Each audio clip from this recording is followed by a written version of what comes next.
Hey everybody, it's McRaj. I'm back with some news that might not be on mainstream media. I don't know, it could be on there. I don't watch mainstream media at all anymore because A, you can't trust it, and B, it just makes me angry after about 30 seconds. I mean, really, it takes about 30 seconds most times to just say something that just really ticks me off. So I haven't watched mainstream news in quite a long time. So, I've got some weird headlines. I took some of those walks last week, took a break from the news roundups. I felt like the headlines weren't as weird as they have been last week. But we got some interesting ones today. And I guess from the past 1 or 2 days. Let's see where we're at here. Mike Pence says that the United States is going to have to fight Ukraine's war for them if Ukraine isn't able to repel Russia, which is letting you know where we're actually headed with this. That it seems like it's always been in the plan that we are going to war with Russia. And he just came right out and said it. And there's plenty of people on the left side of the aisle that definitely want us to go to war with Russia, or, keep them from taking back those few Ukrainian provinces by any means necessary. And I don't know. I think World War III is right around the corner again. Could be a couple years from now. Could be next week. Who knows? Coming right out. U.S. troops may have to fight if Ukraine doesn't repel Russia. I mean, there's that whole idea that Russia's going to not stop there and keep taking over all of Ukraine and then Poland and Germany. Well, I mean, if we keep poking the bear, maybe they will. But anyway, moving along, here is what we have going on heading for the southern border. A huge train of all military-aged males. They look like they're about 20 to 30 years old. I don't see any women or children on there. Refugees heading straight for our country. And I say this as my wife is Hispanic. I don't think I've ever mentioned that before on this channel. Her parents are both from southern Mexico.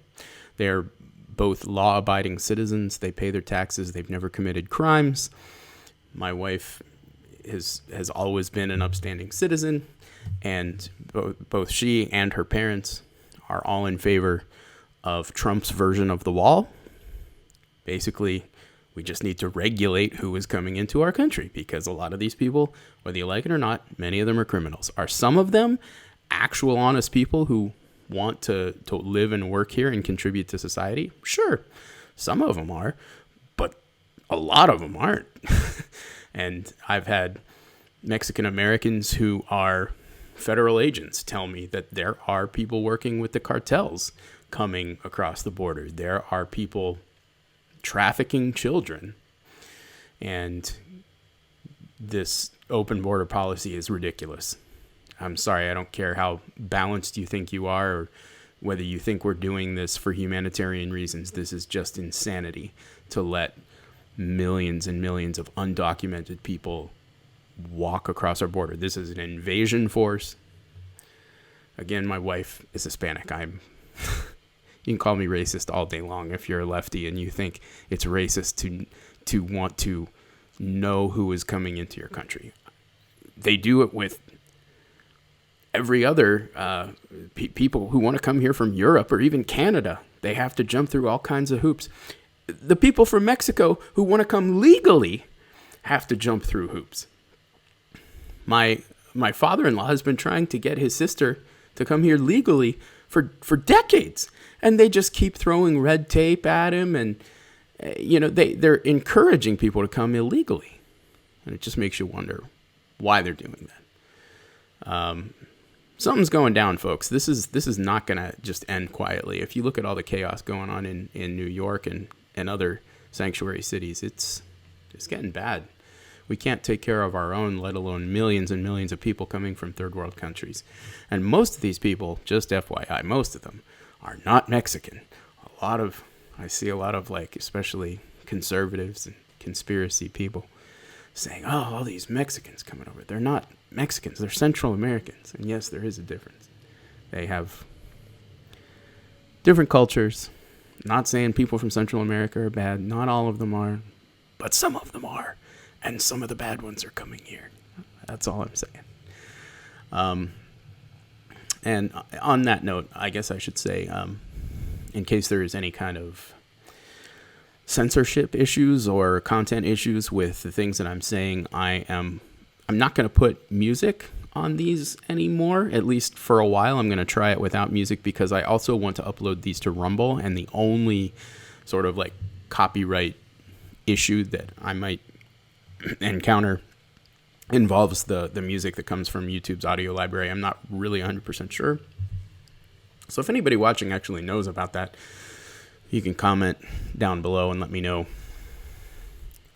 if you have used YouTube's audio library on other platforms and if there were, rights issues. Anyway, so yeah, look for me on Rumble if you're on Rumble, McRaj. In other news, and this is, not real news. This is people saying that there's a bunch of remote viewers all foreseeing a major world-changing event in about 90 days. So I don't know if about 90 days is the new in 2 more weeks, right? Could be. In about 90 days, a world-changing event. So yeah, just these kind of famous remote viewers all seeing the same thing. They apparently predicted 9/11 and the 2008 financial crash. I don't know what I feel about remote viewing, if there's anything to it. I think it's more likely that these people were given a copy of the script that the powers that be have written, and that they are simply letting you know their interpretation of what they read in the script. Or they're people from, higher ups telling these people that they're supposed to leak some information. I don't know. But who knows? Maybe. I do believe that psychic abilities happen. I think precognition happens from time to time. So, I'm not discounting it, but anytime somebody makes a bold prediction about a world-changing event in about 90 days, that, I don't know. I'm skeptical when they say about 90 days. For the same reason, I'm skeptical about anybody who says 2 more weeks. 2 more weeks, and the white hats will drain the swamp and reinstate President Trump, right? 2 more weeks. Okay, so here's the real weird thing that I'm noticing today. I hadn't heard about this. I guess this had come up. Well, I guess this is dated today. There's a missing F-35. Have you heard about this?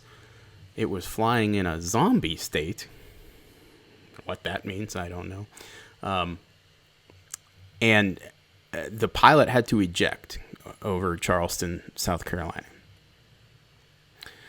So there's all kinds of weird rumors about what's actually going on here, and the story gets weirder and weirder the more you look into it. So flying these $100 million F-35s, stealth capabilities, I guess these are like state-of-the-art F-35s with perhaps some sort of artificial intelligence woven into the computers, the onboard computers here.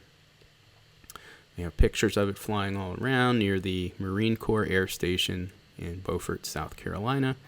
And then, for some reason, the pilot ejected. I guess I'm unclear as to why he ejected. Officials are still investigating why he ejected. Okay, so then they don't know where the plane went. Apparently, it was in some sort of autopilot mode, or AI was flying it, right? Okay, so then Yeah, here's a post talking about how it was taken over by AI. And if you go to this tweet, who tweeted this here? Derek Bros, Willing Witness, at Willing Witness on X. You can read through this. But basically, the story is that AI took over the aircraft and it flew away. Or, alternatively, some people are saying it was hacked by particularly the Chinese, possibly the Russians, and an unidentified F-35 just landed in Havana, Cuba. Right? So either the AI is in league with the Cubans and the Russians and the Chinese, or it was hacked by Chinese and or Russians, and they've stolen it from us and landed it at their ally in Cuba.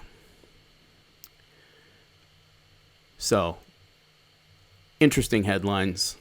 An AI-piloted F-35 flying away from South Carolina, pilot ejecting, people saying this is an act of war. Who knows what else they can hack? If they can hack our F-35s during training missions over South Carolina, I'm guessing not a whole lot is safe if they can just take an F-35 and fly it on down to Cuba. So, rise of the machines, right? Skynet in effect. I mean, just think about that. What if it is AI and somebody is saying it's called an emergent event, where the AI, it's built so that it can learn and evolve, right? And emergent events are ones that we don't necessarily know that the AI is capable of. Just a la Skynet. It's become self-aware. What if it takes our nuclear-capable subs, bombers, and fighter jets and starts attacking us and makes it look like Russia did it, and then we return fire? Oh boy, that'll be fun times.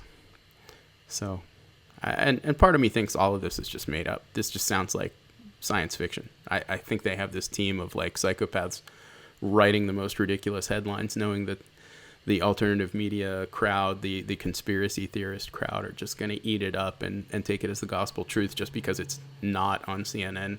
And again, it may be on CNN. I'm guessing they're mentioning some aspect of it, but they're not saying like Skynet is here and they're launching nukes on the humans. Anyway, that's what I got for you today. Yeah, check it out. This tweet, or this X post, is from at Shadow of Ezra, and he's re-Xing, reposting the general MC news. So you can probably find out more there or on other alternative media sources. Strange times indeed. I'll just leave you with this. There's an $80 million reward for a safe return. And I guess they are asking people, if you've seen a missing F-35, you're supposed to... I guess you can't return it. It's not like you can just hop in and fly it back to the base. I mean, unless you're a former pilot. Or maybe you've got some kind of in with the artificial intelligence that's flying it. Maybe you can make friends with it. It's like the flight of the navigator. Just hop in there and it'll fly itself. You just have to give it commands, tell it where to go.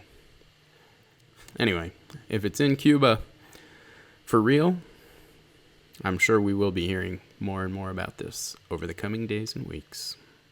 This is McRaj saying, adios, muchachos. Until next time.